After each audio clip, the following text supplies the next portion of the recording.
ഭഗവാൻ സ്വാമി ശ്രീകൃഷ്ണൻ പാർത്ഥിവോത്തമന്മാരായിരിക്കുന്ന പാർത്ഥന്മാരുടെ പ്രാർത്ഥന ഹേതുവായിട്ട് ദൗത്യഭാവത്തെ സ്വീകരിച്ച് ദാരുകോപസ്ഥാപിതമായിരിക്കുന്ന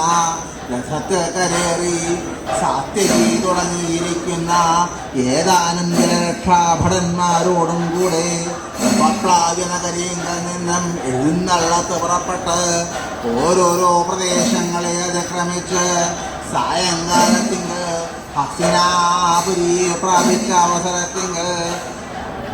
സമാഗതനായിരിക്കുന്ന ഭഗവാനെ യഥോചിതം സൽക്കരിച്ച അവസരത്തിങ്കൽ ഭഗവാനും സൽക്കാരത്തെ സ്വീകരിച്ചതിന് ശേഷം ഭീഷ്മാംബികേയന്മാരായിരിക്കുന്ന പ്രമുഖന്മാരായിട്ടുള്ള കുലഗുരുക്കന്മാരെ ദർശിച്ചതിന് ശേഷം ധാർത്തരാഷ്ട്രഭവനത്തെ പ്രാപിച്ച് ധാർത്തരാഷ്ട്ര പ്രദത്തമായിരിക്കുന്ന ഭക്ഷണത്തെ നിരസിച്ച് അന്ന് രാത്രി വിതുരഭവനത്തിൽ കഴിഞ്ഞ് പിറ്റേന്ന പ്രഭാതത്തിങ്ക്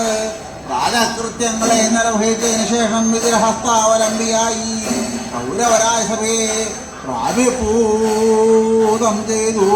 തദനന്തരമാകട്ടെ